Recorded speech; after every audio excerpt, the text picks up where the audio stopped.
The rain had stopped hours ago, but the forest still dripped with silence. A woman sat beneath a fallen pine tree, knees drawn to her chest, shoes soaked. Her hands trembled from more than just the cold. Her name was Elena. She had no phone signal, no shelter, no clear path back. And for the first time in her life, she had nowhere left to run.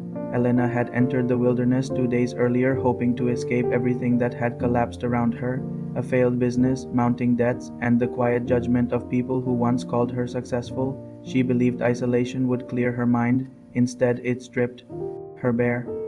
The storm had rolled in unexpectedly, turning trails into mud and confidence into fear. She had wandered off course, trying to find higher ground. By nightfall, she didn't recognize her surroundings. Now the forest felt endless. Trees stood like silent witnesses. The wind carried distant echoes that sounded almost like whispers.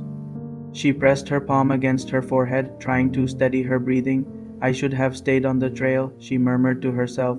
Regret tasted sharper than hunger. Elena had always believed strength meant independence. She prided herself on solving problems alone. Asking for help felt like failure. But as the sun dipped lower, the temperature dropped fast. She hugged herself tighter, fighting off the creeping chill. The wilderness was beautiful in daylight, green, alive, promising. At dusk, it became unfamiliar and humbling. Not far away, deep within a clearing near a timber site, a man named Jonah was finishing his shift. Jonah was a lumberjack who worked quietly with a small crew. He preferred the sound of wood against steel, and the rhythm of honest labor over conversation. People in town described him as reserved, reliable, kind. That evening, as he packed his tools, he noticed something unusual: a faint movement near the tree line. At first, he thought it was an animal. Then he heard it, not a call for attention, but a low, exhausted sound. Human. Jonah paused. He could have ignored it. The forest was large. He had worked long hours. It wasn't his responsibility to search for strangers, but something inside him refused to dismiss it. He walked toward the sound carefully, stepping over roots and fallen branches. The air smelled of pine and damp earth. Twilight blurred shapes into shadows. When he reached the fallen tree, he saw her. Elena looked up slowly, startled but too tired to react with fear. Her eyes were red from both cold and silent tears. Jonah kept a respectful distance. "You lost?" he asked gently. She nodded, embarrassed by how weak her voice sounded.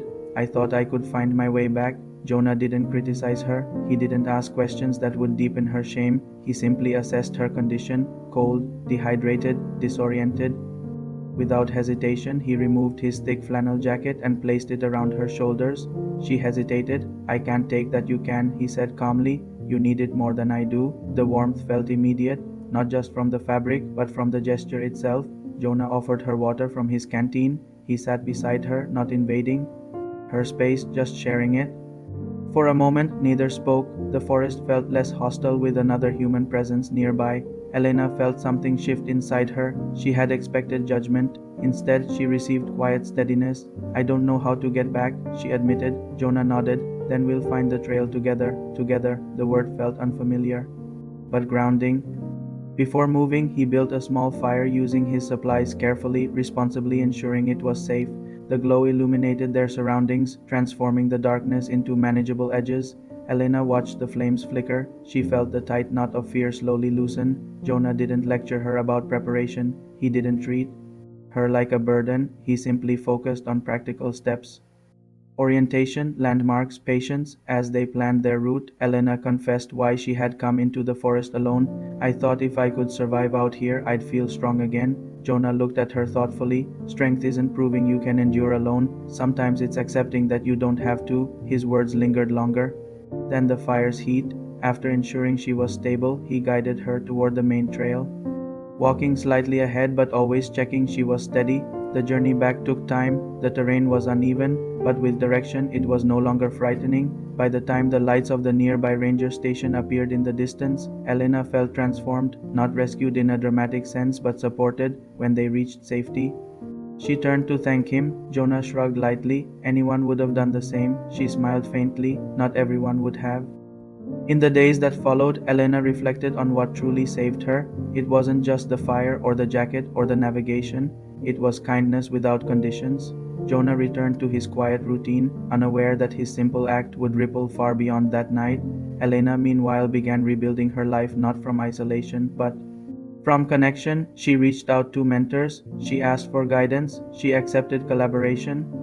The wilderness had humbled her, but it had also introduced her to a different kind of strength. Back in the forest, Jonah continued working, steady and unassuming. He never sought recognition, yet his impact remained in the life of someone who had learned that vulnerability is not weakness and that generosity can rewrite a story. In one evening, sometimes destiny changes not through grand gestures but through ordinary compassion. A quiet choice to stop, a decision to help, and a willingness to walk beside someone instead of ahead of them. In the vastness of the wilderness, Elena discovered that survival is not meant to be a solo act, and Jonah proved that kindness, even when unseen, can guide someone back to hope because the strongest paths are not always walked alone, they are shared. If this story touched you, share your thoughts in the comments and subscribe to Cinematic Whispers for more heartfelt stories that remind us how one act of kindness can change a life forever.